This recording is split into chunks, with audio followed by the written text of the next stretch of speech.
Steins se cache derrière le voile de la lèpre pour opérer. C'est son outil de prédilection. Un jour, je prouverai qu'il incite les indigènes à la conversion. C'était qui? Steins. Si vous parvenez à m'amener la preuve d'une conversion illégale, je vous donne un poste à temps plein. Les paysans quittent leur terre et leur famille. Mais les missionnaires sont-ils rendus coupables? Pensez à ce que ça véhicule comme message. Ça va freiner les chrétiens. Tu peux toujours écrire la vérité. Quelle est la vérité? Cette peur, complètement injustifiée, empêche les gens d'être de bonnes personnes. Et ce que vous faites est bon? Combien Steins vous a-t-il donné? Vous voulez le savoir? La vérité a toujours un prix, il me semble. Bonjour à toutes et à tous, bienvenue dans cette nouvelle édition d'Église du Monde. Vous venez de le voir, cette bande-annonce d'un film, Le Prix de la Vérité, qui s'apprête à sortir en France. Un film qui retrace la vie d'un pasteur missionnaire australien qui, avec sa femme en Inde, a pendant plus de 30 ans porté secours, était auprès des lépreux en Inde. Ce pasteur a été assassiné le 23 janvier 1999 avec ses deux garçons brûlés vifs dans leur voiture alors qu'ils y dormaient.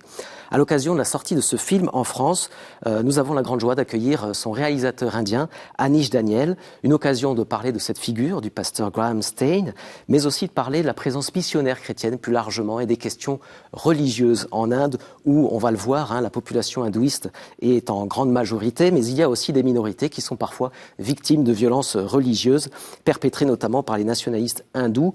On va le voir dans cette émission, plus de 20 ans, donc après la mort de ce pasteur, dont la femme, je le précise dès le début de cette émission, a pardonné aux assassins. Mais tout d'abord, quelques chiffres. L'Inde serait désormais en voie d'être le pays le plus peuplé de la planète devant la Chine, avec plus de 1,4 milliard d'habitants. C'est un chiffre peut-être à prendre encore avec des pincettes, puisque aucun recensement n'a été effectué depuis 10 ans en Inde. Une tradition assez solide et très ancienne fait remonter la présence des chrétiens en Inde depuis saint Thomas, 52 après Jésus-Christ. Présence des chrétiens qui a été aussi dans l'histoire le fruit d'actions de missionnaires catholiques dès le XIIIe siècle. Le protestantisme est présent en Inde, lui, depuis un peu plus de 300 ans. Donc, ce qui fait que toute confession confondue, aujourd'hui, dans le sous-continent indien, nous avons à peine plus de 2% de la population qui est chrétienne. Et les catholiques y sont un peu plus de la majorité de cette population chrétienne. Je le disais, les hindouistes sont la plus forte population, 80%. Les musulmans constituent de leur côté une forte minorité, nous pourrons dire 14% de la population, mais eux aussi sont victimes parfois de persécutions. Évoquons aussi les sikhs qui représentent moins de 2% de la population. Sur un plan politique, on le rappelle, l'actuel Premier ministre indien, élu en 2014, Narendra Modi, a été reconduit pour un second mandat en 2019. Il porte au plus haut sommet de l'État les couleurs du parti nationaliste hindou, le BJP. Ce n'est pas neutre dans le contexte politico-religieux de l'Inde. Et tout de suite, nous retrouvons notre invité.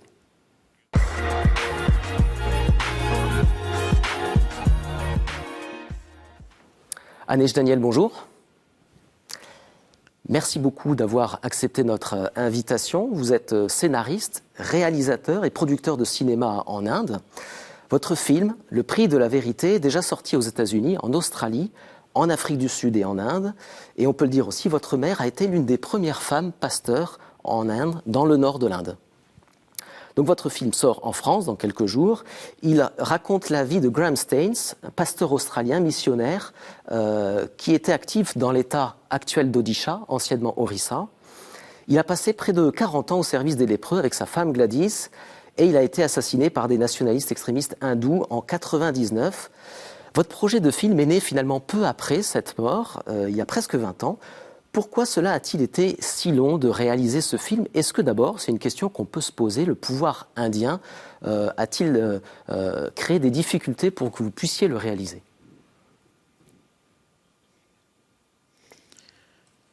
Non. Non. Actually, En fait, it took me time because Cela m'a pris beaucoup de temps car je voulais travailler longuement sur le scénario. Et parfois, les choses se mettent en place à leur temps, selon le calendrier de Dieu. C'était mon premier long métrage. J'ai longuement travaillé pour la télévision, dans la publicité, mais ce fut mon premier long métrage. Donc ça a été un petit peu difficile de trouver le bon producteur. Lorsqu'en 2013, nous avons rencontré Skypass Entertainment de Dallas au Texas, tout s'est facilité.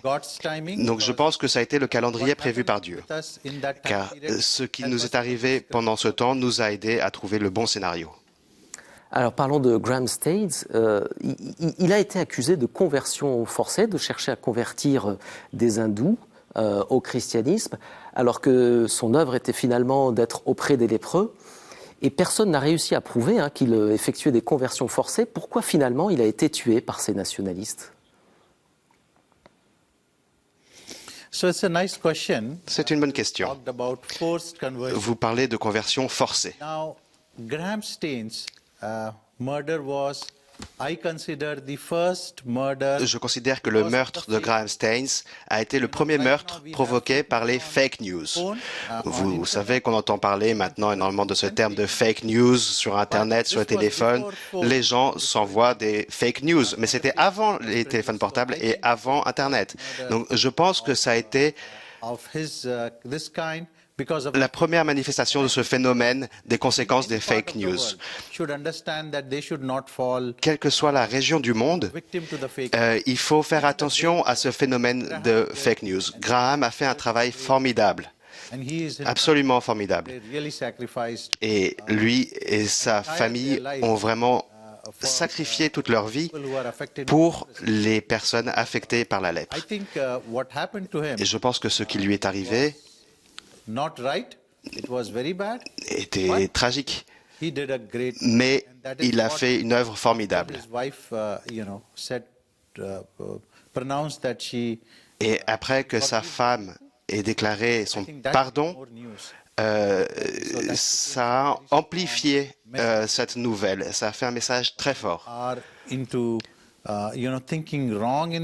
Des personnes qui peuvent avoir des mauvaises pensées, mais le pardon corrige beaucoup de choses et il nous est très nécessaire aujourd'hui. En France, on connaît beaucoup Mère Teresa. Graham Staines et sa femme Gladys, aujourd'hui, ont quelle image en Inde? I think Graham is very well known. Je pense que Graham est très connu et ce film est encore plus d'actualité. Le fait de parler de son œuvre. Les catholiques en Inde, mais pas seulement les catholiques, on peut dire les chrétiens en général, ont apporté deux réponses à deux grands besoins en Inde. Le premier, c'est l'éducation, le deuxième, la santé. Il y a beaucoup de missionnaires, il y a beaucoup d'églises, de religieuses, de prêtres qui travaillent dur, même de nos jours. Et si les besoins principaux que sont l'éducation et la santé qui sont remplis par des églises, il y a beaucoup d'hôpitaux missionnaires aussi qui ont été ouverts pour prendre soin des personnes qui en ont besoin.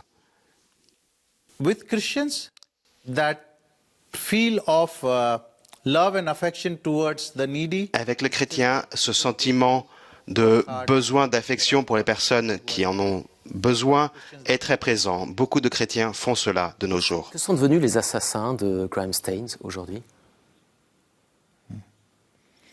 Well, one of them, the key murderer, is l'un d'entre eux, l'instigateur, est encore emprisonné. Il a été condamné à mort par un tribunal, mais un autre tribunal a converti cette peine en prison à perpétuité. Certains d'entre eux, donc, sont encore emprisonnés de nos jours.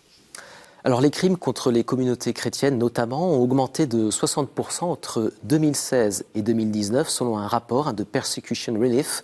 Qu'en est-il aujourd'hui? Est-ce que ces persécutions sont toujours d'actualité ou est-ce qu'elles sont même en augmentation?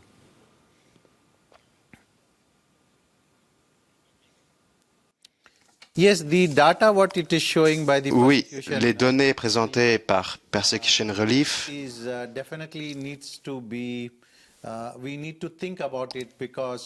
il faut y réfléchir, car les persécutions ont encore lieu, pas seulement dans un seul État, dans plusieurs États indiens.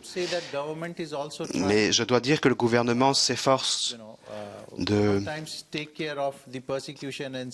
d'affronter ce problème des persécutions et de faire en sorte qu'elles cessent. Mais en même temps, certaines fois, je pense que le gouvernement devrait faire des pas plus avancés pour protéger les minorités. Car ce ne sont pas tous les gens qui persécutent, c'est un petit nombre qui essayent de mener ces persécutions. Et je pense qu'on a besoin de plus de protection venant de l'État, du gouvernement, pour donner un sentiment apaisé dans le pays. Et ça ne concerne pas que l'Inde, je pense que ça concerne tous les pays du monde, que chaque minorité, chaque personne devrait être protégée par son gouvernement. Ça devrait être la tâche principale d'un gouvernement. Les gouvernements sont élus par des millions de personnes pour les protéger, pour organiser la société, pour permettre sa croissance, mais donc c'est la tâche de chaque gouvernement. Des États indiens ont adopté des lois anti-conversion assez récemment. Quel est l'impact de ces lois? Est-ce qu'elles empêchent de changer de religion aujourd'hui en Inde? Eh bien, cela complique la tâche du changement de religion pour quelques personnes que ce soit, parce qu'il faut passer par plusieurs couches administratives pour le faire. Et des lois comme celle-ci créent plus de difficultés pour les personnes qui souhaitent de plein gré de changer de religion. Et c'est un point sur lequel le gouvernement devrait intervenir pour protéger ces gens-là. Et je pense que, d'une manière plus générale, le gouvernement devrait protéger mieux les personnes qui ont besoin d'aide. Alors, votre film parle aussi de la lèpre, puisque c'était ce à quoi s'attaquait notamment Grime State.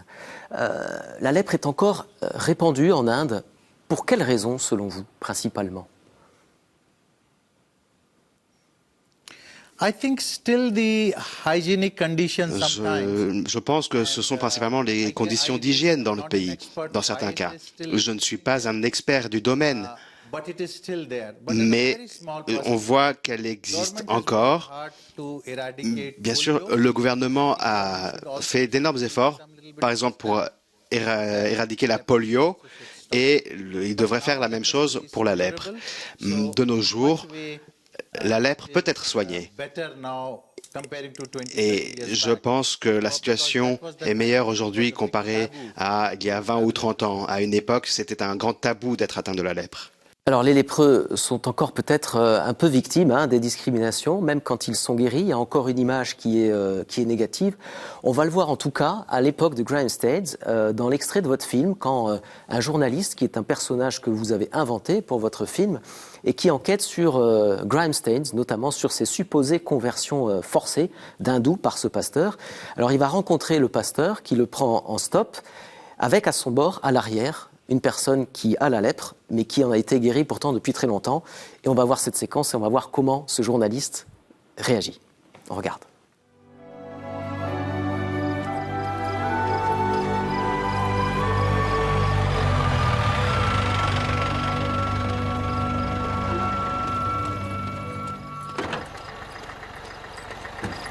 Namaskar. Namaskar. Est-ce que vous allez vers Baripada Town? Oui. Je dois rentrer chez moi. Bah montez, je vais pas vous mordre.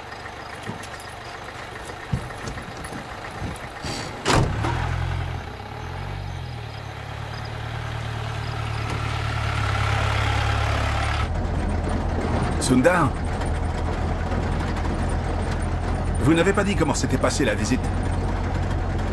Oh bien, monsieur. Je dois y aller combien de fois? 70 fois, 7 fois. Lépreux! C'est un lépreux! Arrêtez-vous! Je veux descendre! Arrêtez la voiture! On va se calmer! Arrêtez cette voiture! D'accord, laissez-moi descendre! Calmez-vous! Arrêtez-vous, je veux descendre!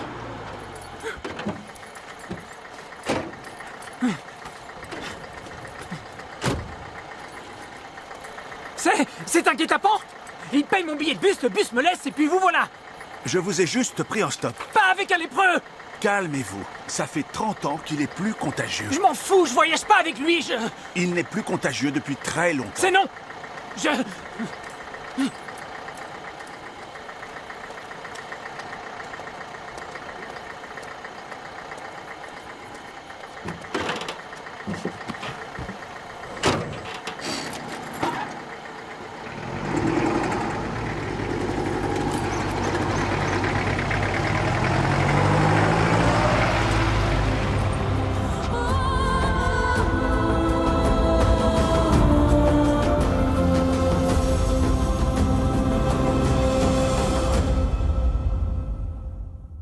Anish Daniel, aujourd'hui, est-ce qu'il y a toujours ces discriminations, cette image négative associée aux lépreuses qui sont toujours reléguées dans cette société indienne?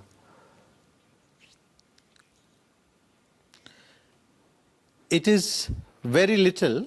Un tout petit peu comparé à la situation d'il y a 25 ans. Je pense que les technologies de l'information jouent un très bon rôle, ainsi que la médecine, les médicaments permettent que la maladie soit soignée très vite, mais la discrimination existe encore. Les gens considèrent très difficile d'entrer en relation avec ces gens-là, avec les personnes affectées de la lèpre, sur un niveau personnel. Et je pense que ce film montre l'amour, l'affection apportée par une personne venant de l'extérieur. Et ça devient une très bonne raison pour d'autres personnes de se permettre d'aimer ces gens-là également. Et donc c'était presque une image idyllique chrétienne de Graham qui vient d'un pays lointain pour venir et apporter cette réalité différente. Et je pense que les personnes affectées par la lèpre ont encore besoin de cet soin, de cette affection. Les gens ne souffrent pas autant de la maladie que de la discrimination qui fait que les gens se sentent mal. Lorsque je suis discriminé, je me sens très affecté. Donc, il faut montrer de l'amour et de l'affection, mais pas que à ces gens-là, à toutes les personnes qui sont dans le besoin, les personnes atteintes du VIH, les personnes atteintes d'autres maladies. Il faut leur témoigner de l'amour et de l'affection. Vous le disiez, beaucoup de missionnaires, finalement, se sont occupés, des missionnaires notamment chrétiens, se sont occupés des lépreux. Est-ce que c'est toujours le cas aujourd'hui? Est-ce que ce sont eux, en majorité, qui tiennent des foyers pour lépreux, des léproseries?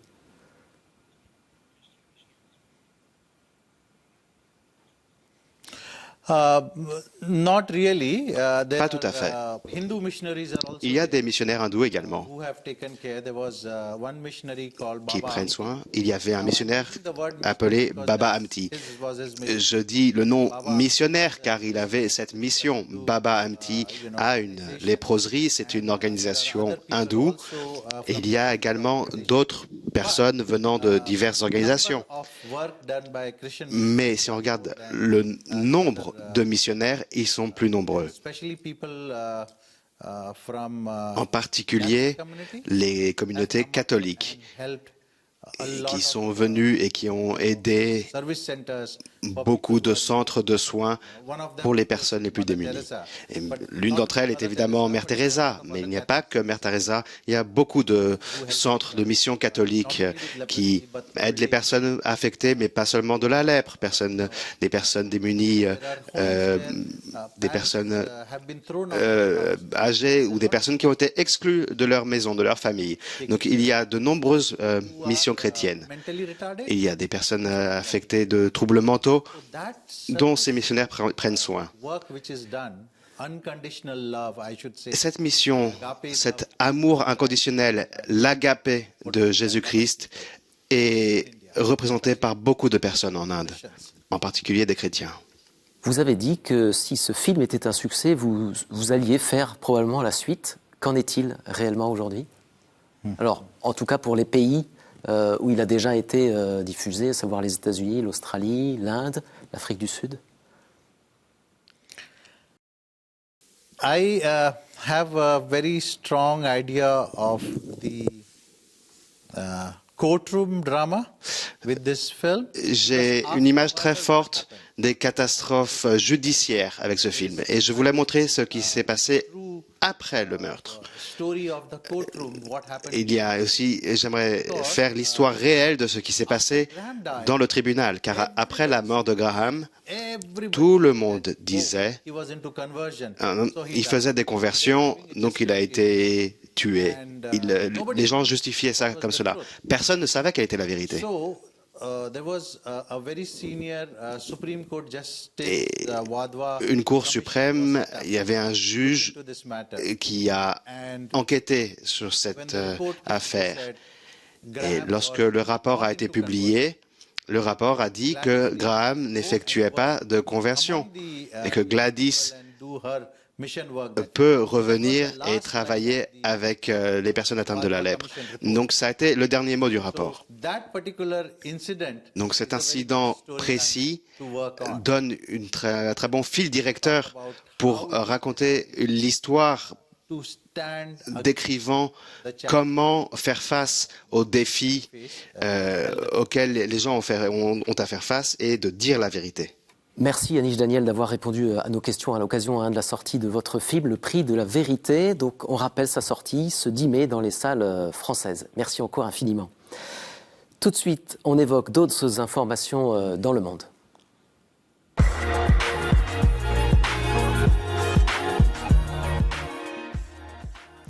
C'est un événement très cher aux Britanniques, mais bien au-delà, c'est un événement mondial. Le couronnement du roi Charles III aura lieu ce samedi 6 mai. Le nouveau roi du Royaume-Uni du Commonwealth sera couronné lors d'une cérémonie de 2 heures, samedi à midi, heure française, devant 2000 invités, dont une centaine de chefs d'État. Le cardinal Parolin représentera le pape François à cette cérémonie religieuse qui sera célébrée à l'abbaye de Westminster, présidée par l'archevêque de Canterbury, chef de l'église anglicane. Une cérémonie religieuse dont la liturgie va à la fois respecter les traditions multiséculaires du sacre, mais aussi faire voix à la diversité de la société actuelle au Royaume-Uni, autrement dit avec une dimension interreligieuse et œcuménique. C'est ce que nous explique révérende Dr Isabelle Hamley. Elle est prêtre de l'église anglicane, ancien aumônier de l'archevêque de Canterbury. Le service vraiment est un pont entre les acquis historiques et une société qui change tout le temps. Et on va avoir des acteurs œcuméniques en fait qui vont prendre part au service, qui vont faire partie des processions, qui vont faire partie des personnes qui sont autour du roi. Et ce qui est vraiment très important, en fait, à la fin, c'est la bénédiction partagée avec l'archevêque catholique en partie. L'histoire politique anglaise a eu beaucoup d'exclusion des catholiques, de certain nombre de rôles publics. Et en fait, d'avoir l'archevêque catholique dans cette cérémonie, c'est vraiment le signal que l'histoire a changé, que maintenant, non seulement on est réconciliés, mais on travaille ensemble de façon vraiment positive. Voilà, direction l'Irak aussi, avec une bonne nouvelle, la réouverture de l'église Mar Thoma des Syriaques catholiques de Mossoul. Elle a pu de nouveau ouvrir ses portes aux fidèles et accueillir donc une messe après 4 années de restauration. Cette messe a été célébrée par Monseigneur Younan Hano, archevêque syriaque catholique de Mossoul. Cette église, on s'en souvient, avait été très largement détruite par l'État islamique. Sa restauration a été réalisée notamment en partie avec le soutien de l'œuvre d'Orient. Mar Thoma est la première église restaurée depuis la libération de Mossoul en 2017. Au Soudan, c'est un autre édifice, la cathédrale Marie-Reine d'Afrique d'El Obeid, située au sud-ouest de Khartoum, qui a été touchée cette fois-ci, elle, par des tirs de roquettes le 27 avril. Depuis quelques semaines, cet État fédéral du nord-est de l'Afrique connaît un conflit fratricide entre des troupes de l'armée régulière et des troupes paramilitaires. Le 27 avril, un premier tir a touché le presbytère, un second a visé le portail principal de la cathédrale en détruisant des vitraux. Le Soudan qui fera l'objet d'ailleurs de la prochaine édition d'Église du Monde. Vous retrouverez donc la semaine prochaine Stéphanie Dupasquier qui vous présentera cette émission. Et on termine cette édition avec la Chronique du Monde.